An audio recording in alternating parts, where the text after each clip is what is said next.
High అండి, మీ అందరికీ ఎలా ఉన్నానండి? బాగున్నారా? మీరు చాలా బాగున్నాం.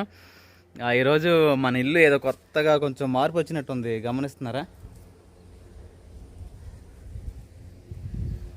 గమనించారా? కళ్ళు తిరిగినాయా? ఇటు పక్క మనకి ఒక అడవిలాగా ఉండేదండి, కొట్టులతో పురుగులతో అంతా అసలుకి చండాలంగా ఉండేది. అలాంటిది ఈరోజు ఈ స్థలం గల్ల వాళ్ళు యజమానులు అయితే మొత్తం శుభ్రం చేసుకున్నారన్నమాట. జేసీబీతో 2 hours పట్టింది శుభ్రం చేయడానికి. నెలంతా క్లీన్ అప్ అయిపోయింది, చాలా బాగుంది. ఇప్పుడు అంటే పిల్లలు ఎటు ఆడుకోవడానికి వెళ్ళినా కూడా ప్రశాంతంగా ఆడుకుంటారు, ఏ పురుగు గుట్ట రాకుండా ఉంటుందని ఇంకా భయం లేకుండా ఉన్నమాట. తర్వాత వచ్చేసి మైనస్ పాయింట్ ఏంటంటే చుట్టూరా గ్రీన్ మ్యాట్ కట్టాలి. ఇంకా ఎల్ షేప్ అది కూడా పాడైపోయింది. అడిగిపోయి పుల్లలు నరుకొచ్చాను, అవన్నీ తీసుకొచ్చి ఇంకా బాదుకొని మళ్ళీ గ్రీన్ మ్యాట్ ఎల్ షేప్ కట్టుకుంటే కానీ బాగుంటుంది. కానీ ఎందుకంటే ఇప్పుడు ఈ ఇంటి నుంచి అక్కడ చూస్తుంటే మొత్తం ఇలాపరంగా అంతగా నాకు నచ్చలేదు. అందుకని చెప్పేసి గ్రీన్ మ్యాట్ కట్టాలని ఉద్దేశంతో ఉన్నాము. సరేనండి, ఈ విషయం పక్కన పెట్టండి. తర్వాత వచ్చేసి నెక్స్ట్ వచ్చేసి మన గోల్డ్ జ్యువెలరీ గురించి చాలామంది ఇంకా చాలా ఏమంటారు దీవించారు, ఆస్వాదించారు, అలానే క్వశ్చన్స్ కూడా అడిగారు. వీటన్నిటికీ మీకు నెక్స్ట్ వీడియోలో సమాధానం చెబుతారు. కానీ తర్వాత వచ్చేసి మీరు అసలుకి మామూలు తెలియగలరు కదండి, అసలుగా అసమాన్యులు. ఎందుకంటే రాజీ నిన్న వీడియో ఈరోజే వీడియో పెద్దత్త వచ్చింది కదా, రానత్త రావడం, అలానే కొంతమంది చుట్టాలు కనపడడం, వీళ్ళందరూ కనపడడంతో మన సబ్స్క్రైబర్లు మామూలు వల్ల ఎమ్మంటనే లేదు. మీ తమ్ముడు మ్యాచెస్ చూస్తున్నారు అనుకుంటా, అందుకే మీ పెద్దమ్మ వచ్చింది, పెళ్లి చూపులు చూస్తున్నారు అనుకుంటా, ఫిక్స్ అయింది అనుకుంటా, దాని గురించి అప్డేట్ ఏమన్నా అని ఇప్పుడు ఏంది అని అడుగుతా ఉన్నారు. మామూలు కదండి, మీ పెద్దమ్మలు కనపడ్డారు. ఇంకా మీ పెద్దమ్మలు రావడంతో ఏందో ఇంకా మీకు అలా తెలిసిపోతే ఏమో మాకంటే ముందుగానే. ఇలాగా ప్రతిదీ ఒక ఆలోచనగా ఒక క్వశ్చన్ మార్క్గా పడింది. దానికి ఈరోజు క్లియర్ ఇస్తామండి క్లారిటీగా. మా బామ్మర్ది విషయంలో 1 month అంటే 1 నెల క్రితం నుంచే మ్యాచెస్ జరుగుతూ ఉన్నాయి. మ్యారేజ్ చేయాలని చెప్పేసి పెళ్ళి ఉద్దేశంతో 1 month నుంచి మ్యాచెస్ జరుగుతూ ఉన్నాయి. అవన్నీ జరిగిన తర్వాత ఇవన్నీ పూర్తి ఫిక్స్ అయిన తర్వాత మీకు అప్డేట్ ఇవ్వచ్చులే అన్న ఉద్దేశంతో నేను ఇంతవరకు మీకు ఏ సమాధానం చెప్పలేదు అనమాట.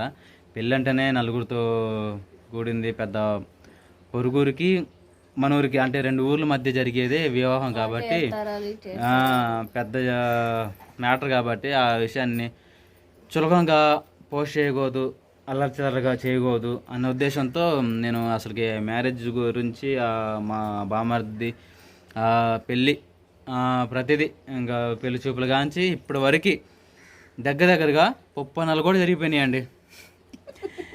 నాని ఇన్ని రోజులు పెట్టి నువ్వు అసలుకి వీడియో పోస్ట్ చేయకుండా మాకు అప్డేట్ ఇవ్వకుండా రాజీ తమ్ముడిది ఇంత కథలు జరుగుతుంటే ఒక్క క్లూ కూడా ఇవ్వకుండా భలే హోల్డ్లో పెట్టావే అని అనుకోవచ్చు. కానీ పెట్టాల్సి వచ్చింది, ఎందుకంటే ఎరువులది 30 అయిపోతే అంత బాగుండి సాఫీగా ఉండి జరిగితే పెళ్లి డేట్ కూడా ఫిక్స్ అయితే ఇంక వీడియోస్ పెట్టవచ్చు అన్న ఉద్దేశంతో ఉన్నామన్నమాట. రాత్రి మా పెద్దత్త కూడా గుంటూరు అత్త అడుగుతూ ఉంది, నాని ఆ మ్యారేజ్ వీడియోస్ మన నుంచి మీరు పెళ్లి చూపులు ఇవన్నీ తీశారు కదా, ఏంది పోస్ట్ చేయట్లేదంటే ఇదేనత్త, ఇది ఇద్దరి మధ్య 30 ఇవన్నీ అయిపోయిన తర్వాత పెళ్లి డేట్ ఫిక్స్ అయిన తర్వాత పోస్ట్ చేయవచ్చులే అన్న ఉద్దేశంతో వీడియోస్ పెట్టలేదులే అత్త అని చెప్పేసి, నాకు తెలుసురా అల్లుడు నువ్వు ఇట్లా అనుకుంటామని ఈ ఆలోచనతో ఉంటామని, మంచి పనిలే, సరే ఇంక ఇప్పుడు ఇక నుంచి పోస్ట్ చేయి, ఇంకంతా ఒక పెళ్లి డేట్ కూడా పెట్టేసుకున్నారు కదా ఇంకేంది అని అంటా ఉంది కదండి. మా బామ్మర్దికి అయితే మ్యాచెస్ చూసేసాము, పెళ్లి చూపులు కూడా వెళ్ళాము, పిల్ల నచ్చింది, పిల్లోడు నచ్చాడు, అంతా బాగానే ఉంది. పెళ్లి చూపులు అయిపోయిన తర్వాత వాళ్ళు రావడం మన దగ్గర, వాళ్ళు అంటే రాజు నువ్వు చెప్పు రాజు, ఇంకా నువ్వు అంటే రాజేష్ వాళ్ళ అప్పవు కాబట్టి, అంటే అప్పవు అంటే రాజు వాళ్ళ అక్క, అంటే రాజేష్ వాళ్ళ అక్క, అంటే మా బామర్తి పేరు కూడా రాజేష్, మా వదిన పేరేమో మీ వదిన పేరు మీ అక్క రాజీ, మీ వదిన కాదు నా వదిన పేరు అంటున్నా. మా అక్క పేరు జయలక్ష్మి. నీ పేరు? రాజకుమారి రాజేష్. అందరూ రాజు కాలం లాంటి పిల్లల మాటలు. అలాగా రాజేష్ జయం పొందాలని మొత్తం బాగా పేర్లు పెట్టిందిలే. సరే డీటెయిల్గా చెప్పమ్మా. అక్కడ ఇక్కడ ఎక్కితే పెళ్లి నేను అడుగుతాను, దాన్ని బట్టి నువ్వు చెప్పు. మీ తమ్ముడికి ఇప్పుడు అంటే పెళ్ళిడు ఇంకొక 1 year 2 years అయితే వచ్చింది. అందుకంటే ముందుగానే కొంచెం ఇప్పుడు ముందు తొందరపడి చేయాల్సిన అవసరం ఉంది. అంటే మా పల్లెటూరులో 20 years 22 years రాగానే మ్యారేజ్ చేస్తారులే. నేను అలానే చేసుకున్నాను 22కి. కానీ మీ తమ్ముడికి ఇంకో 2 సంవత్సరాలు తక్కువ ఉండొచ్చాము. ఏదైనప్పటికీ ఇప్పుడు అంత తొందరగా చేయాల్సిన పరిస్థితి ఏమొచ్చింది? ఇప్పుడు అత్తమ్మ అన్నయ్య కదా చనిపోయింది. ఈ పరిస్థితిలో మ్యారేజ్ ఎందుకని అంటే మా అమ్మ ఒక 4 సంవత్సరాల నుంచి మంచులోనే ఉంటున్న సమయంలో కూడా మా నాయనమ్మే వండి పెట్టింది అన్నం కూరలు అన్ని. ఇప్పుడు ఆమె వయసు పైకి వచ్చేసింది, చేయలేకపోతుంది. నాయనమ్మ కూడా ఓపిక ఉండట్లా. గట్రా నాన్న తమ్ముడు అంటే ఎందుకులే రోజు మన ఇంటికి నాన్న వాళ్ళు వచ్చి తినాలన్నా వాళ్ళు రావట్లా. ఎవరు? మా నాన్న మా తమ్ముడు రోజు మనం అన్నానికి పిలిచినా మన కాడికి రావాలన్నా కానీ వాళ్ళు రాలేరు. మా మామ వచ్చేసేమో మత్తగా చనిపోయిన కానీ దిగులుగా ఆయన కొంచెం డ్రింకింగ్ కొంచెం ఎక్కువ అయ్యి అన్నం కూరలు ఉన్నా కూడా తినగా పెట్టకుండా నా భార్య చనిపోయింది నన్ను దిగులుతో ఆయన ఉండటం. తర్వాత వచ్చేసేమో ఇంకా మా బామర్ది వారంలో పనికి పోయినా మిగతా రోజుల్లో వాడికి వండి అన్నం కూరలు అంటే ముసలోళ్ళు కొంచెం మొండిగా ఉంటుంది కదా వ్యవహారం. అంటే అన్నం కూరలో వండే విధానంలో అది ఈడేం కొరపిల్లడాయా ఇంకా రుచులు ఎక్కువ కోరుతూ ఉంటాడు అన్నమాట. ఎక్కువ వీళ్ళ అప్పకాడికి వచ్చి అంటే వీళ్ళ అక్కయ్య కాడికి వచ్చి తింటూ ఉంటాడు. అంటే మనం వీడియోస్ పరంగా ఏదో ఒక కొంచెం స్పెషల్గా తీసుకుంటూ ఉంటాం కదా. ప్రతిసారి వచ్చి అక్క ఏం చేశానని చెప్పేసి పలానా రోజు బిర్యానీ చేశారా అని, పలానా రోజు పలావ్ చేశాను రా అని చెప్పేసి, పలానా ఇది మటన్ చికెన్ అని ప్రతిదాన్ని పిలుచుకొని భోజనం కట్మెంట్ పెట్టుకుంటూ ఉంటుంది. అంటే ఇంకా మా అత్తగారి స్థానంలో రాజకుమారి తల్లిలాగా ఉండి అలాంటిది ఇప్పుడు అంటే ప్రతిసారి రాలేడు కదా, వాడు ఒక్కోసారి సిగ్గుగా ఉండిద్ది. నేను ఉంటే ఇంకా అసలుకి అంతగా మొహం అటుగా సిగ్గుపడతా ఉంటాడు. అంత ఉండడు కదా. ఎంతైనా సొంత ఇంట్లో జరిగేంత ఏమంటారు వాళ్ళ ఇంట్లో అంటే మమ్మ ఉన్నప్పుడు సొంత ఇంట్లో జరిగే అంత స్వతంత్రము బావాళ్ళ ఇంట్లో ఉండదు కదా. ఆ ఉద్దేశంతో వాడు అలాగ ఆలోచిస్తూ ఉంటాడు అన్నమాట. సరేలే ఇంకా తర్వాత వచ్చేసి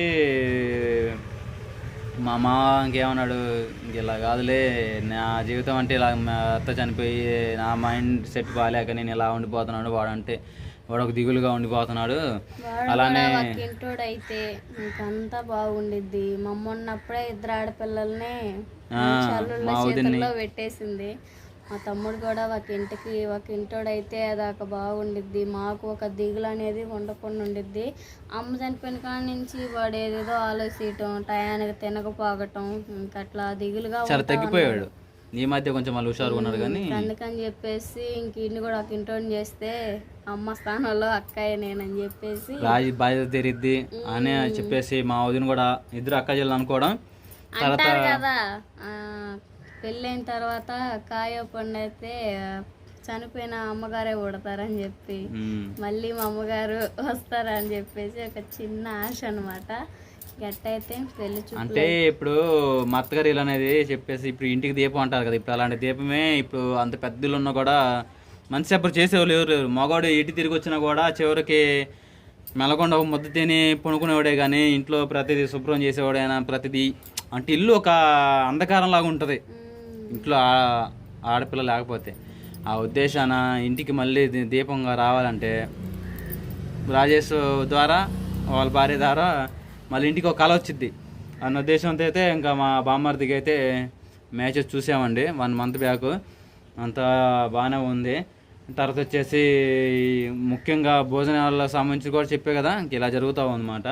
మేము అక్కడ పోయి చూడటం, వాళ్ళు వచ్చి తమ్ముడిని చూసి ఇల్లు చూసి అన్నీ మాట్లాడుకున్నారు. చూసినమ్మటనే కట్నం అన్నీ మాట్లాడేసుకున్నారు.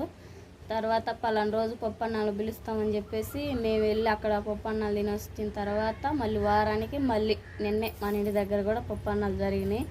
కానీ అటు ఇటు అన్ని కార్యక్రమాలు అయిపోయినాయి. పెళ్లి డేట్ కూడా ఫిక్స్ అయింది కాబట్టి ఇంకా మీకు ఒక చిన్న అప్డేట్ అయితే ఇస్తూ ఉన్నాము. ఇంకా పెళ్ళి డేట్ ఎప్పుడు పెట్టుకున్నాము, పప్పన్నాలు వీడియోలు అటు వెళ్ళింది ఇటు వెళ్ళింది ఇంకా అన్ని ప్రతి వీడియోస్ వస్తూ ఉంటాయి, చూస్తూ ఉండండి. మామూలుగానే మా మ్యారేజ్ అంటే మా బామ్మర్ది ఇంకా పెళ్ళి చూపులు చూడబోతున్నామండి, ఇలాగ రేపు రాబోతున్నారండి అని ఇలాగ స్టార్ట్ చేయవచ్చు. కానీ ఎందుకు ఉన్నది ఉన్నట్టుగా మాట్లాడతాను మీ దగ్గర పోయిద్ది. కానీ మీరు కూడా సామాన్యులు కాదు. ఎందుకంటే ఆ రాజువాళ్ళ పెద్దమ్మ రాగానే ఇంకా రాజేస్తే పెళ్ళి ఎవరమే మాట్లాడారు అంటే మొన్న నా కళ్ళకి వచ్చినప్పుడు ఇవన్నీ ఇంకా ప్రతిదీ ఇంకా లేపకు వస్తూ ఉంటారు. ఎందుకండి మనలో మనకి ఈ మొహమాటాలు. మీకు చెప్పామనుకోండి బాగుంటుంది. ఇంకా ఒక సిరీస్ లాగా మీకు ఒక పార్ట్ 1 పార్ట్ 2 3 లాగా వీడియోస్ కూడా పోస్ట్ చేస్తూ మీకు రెగ్యులర్గా చూపించవచ్చు అన్న ఉద్దేశంతో మీకు ఉన్నది ఉన్నట్టుగా చెప్పేసామండి. ఓకేనా? తర్వాత మా గోల్డ్ గురించి చాలామంది అపోహాలు కూడా కొన్ని ఉన్నాయి. ఆ అపోహాలు మొత్తం నెక్స్ట్ వీడియోలో మీకు క్లియర్ చేస్తాను. మీరు బంగారం ఎంత తీసుకున్నారు, మీకు బంగారం రేటు ఎంత పడింది, యూట్యూబ్ మీద అంత సంపాదనతో మీరు కొనగలిగారా, వామ్మో అని చెప్పేసి కొంతమంది, వాయు అని కొంతమంది, తర్వాత పానీలే బిడ్డలో చల్లగా బాగుపడుతున్నారులే ఎదుగుతున్నారులే అని చెప్పేసి మా సంతోషాన్ని కొంతమంది సంతోషం పంచుకోవడం ఎంత జరుగుతూ ఉందండి. అలా అలా అంటే కొంతమంది క్వశ్చన్ మార్క్ లాగా ఉంటాయి కదా ఇవన్నిటికి చెప్పాలని చెప్పేసి ఇంకా అది పార్ట్ 2 వీడియోలో మీకైతే పోస్ట్ చేస్తాను. నిన్నైతే పప్పులు మొదలు పెట్టుకొని నిన్న సాయంత్రం దాకా ఫుల్ అంటే హడావుడి ఉంటుంది కదా మరి పిల్లనగా చాలా తర్వాత వచ్చేసి ఉదయాన్నే మళ్ళీ వెళ్ళి పప్పులు కాడక ఇవన్నీ దేశాలు ఇవన్నీ ఉంటాయి కదా ఇవన్నీ రాజకుమారి శుభ్రం చేసుకోవడం పెట్టుకోవడం ఇవన్నీ వచ్చేసింది అన్నమాట. తర్వాత ఇదన్నీ పరిస్థితి. నెక్స్ట్ వీడియోలో మా బామర్దిది పెళ్లి చూపులు వీడియో ఎలాగా ఉండబోతుందో మీకు చూపిస్తాను. సరేనా? కదండి. ఇంకా రాజీ ఇంకేమైనా అనుకుంటున్నావా? కూర రాత్రి రాజకుమారి చేపల పులుసు చేసింది, చాలా బాగా చేసింది. రాత్రి అయినా మా పప్పాలు జరిగినాయి కాబట్టి చికెన్ కర్రీ అన్నీ ఉన్నాయి. అవి తినేసి ఉదయానికే చేపల పులుసు నైట్కి ఒక నైట్ కరిస్తే బాగుంటుంది కదా. ఉదయాన్నే చక్కగా తినేసాం. తర్వాత పచ్చడి ఉంది కదా, చికెన్ పచ్చడి. మొన్న మా అత్తగారు కూడా కల్లాకి వచ్చారు. వచ్చి ఏమన్నదంటే మేము పప్పానాలకు వెళ్ళాము. వాళ్ళకి వెళ్ళిన తర్వాత మరుసటి రోజు నా కల్లోకి వచ్చి ఏందని మాట కూడా నాకు చెప్పలేదు నా కొడుకు గురించి అని చెప్పేసి అడిగింది. తర్వాత సరే జరిగిపోయింది. తర్వాతైనా రేపు మన పప్పనలకు వాళ్ళు 4 ఐటమ్స్ 3 ఐటమ్స్ వేసారు కదా, వాళ్ళ మీద నా కొడుకు ఏ మాత్రం తక్కువ కానివ్వకుండా ఒక 2-3 ఐటమ్స్ ఎక్కువే వెయ్యి అని చెప్పేసి దగ్గరుండి చూసుకొని చెప్పేసి ప్రతిదీ ఇంకా మా అత్త కల్లో చెప్పింది మాట. ఆ ఎమ్మటినే 1 గంటకో 2 గంటలకు నైట్ ఆ మాట చెప్పగానే రాత్రి రాజకుమారికి అమ్మటిని నిలుకొచ్చి చెప్పాను ఇట్లా అత్త కళ్ళకి వచ్చి ఇలా మాట్లాడిందని. సరే మా అత్తగారి ఆలోచన కూడా రాజకుమారి దగ్గరుండి చూసుకొని బాధ్యతగా చేస్తే వాడు ఒక ఇంటోడే అనుకోండి. ఇంకా మా ఫ్యామిలీ మెంబర్స్లో మా వయసు గలలో ఇంకా మ్యారేజ్ సంబంధించింది ఇంకా మా ఫ్యామిలీ మెంబర్స్ వరకు ఇంక ఎవరికి లేవండి. ఇంక ఇదే చివరి మ్యారేజ్ మాట రాజేష్తో. ఇంక మన ఛానల్లో కూడా చివరి మ్యారేజ్ వీడియో ఇదే ఇద్ది. ఇంకా తర్వాత ఇంకెప్పుడుకో కొన్ని సంవత్సరాల తర్వాత మా పిల్లల నాటికి అంతే కదా రాజీ. ఇంకోటి ఉంది. ఎవరిది? నయం అంటే ఎవరు? నయం అంటే పలానా పెద్దమ్మ కూతురు. మా మరదలు ఉందండి. ఇంకా ఉన్నారా? ఆపే అది ఎక్స్ట్రా చేస్తాం అదండి. అంటే మా కుటుంబ సభ్యుల్లో చూపిస్తున్నాం అన్నమాట. ఎందుకు నేను మొత్తం చూపించరాదు ఊరు మొత్తం కొంతమంది అన్నారు. మా ఇళ్ళలోనే ఉన్నారు, మా అన్నయ్యలు కూడా ఉన్నారు, వచ్చే సంవత్సరాలు చేసుకుంటారు. 2 అన్నయ్యలు ఉన్నారు, 3 అన్నయ్యలు. ఏదైనప్పటికండి రాజేష్ మ్యారేజ్ చాలామంది ఆశీర్వదించండి, దీవించండి, లైక్ కొట్టండి. ఎందుకంటే వాడు జీవితం అంటే తల్లి అని జీవితం కదా మా బామ్మర్దిది. అందరూ పాజిటివ్గా తీసుకొని మీ చల్లని మాటలతో దీవించారనుకోండి మాకంటే ఎదగదని చెప్పేసి నేను ఒక బాగా కోరుకుంటున్నా. బావ ఏమంటారు శాస్త్రం ఉంది కదా, అది మంచి కోరతాడని చెప్పి చేసి బామ్మర్ది అంటారు కదా. అదే రీతిన మా బామ్మర్దికి నేను మంచి కోరుకుంటున్నా. ఎలా ఉండబోతుంది, ఏ ఊర్లో అసలు ఏంది అనేది ప్రతిదీ కొంచెం లెంత్ ఉండవచ్చు. అయినా పర్వాలేదు, మీకు క్లారిటీ ఇవ్వాలని చెప్పేసి నా సోదో బోదో మీకు కొంతమంది వివరంగా చెబితేనే అర్థం చేసుకోగలుగుతారు. అందుకని చెప్పేసి నేను కొంచెం 4 మాటలు మాట్లాడేవాడిని, ఇంకొక ఎక్స్ట్రా మాట మాట్లాడతాను అంతే, తప్ప ఏం లేదు. ఓకేనా? నెక్స్ట్ వీడియో మాత్రం బంగారం గురించి చెబుదాం. ఒకేసారి మీరు ఈ కరువు కాలంలో ఈ బంగారు రేటు బగబగబగా మండే రోజుల్లో మీరు బంగారం తీస్తున్నారంటే అసలు మేము నమ్మసద్యం కావట్లేదు అని చెప్పి చాలా మంది అనుకుంటున్నారు. ఇప్పుడు ఏం చేసినామంట అదే దాని గురించి క్లారిటీ ఇస్తే మనకి ఎలాగొచ్చింది మనం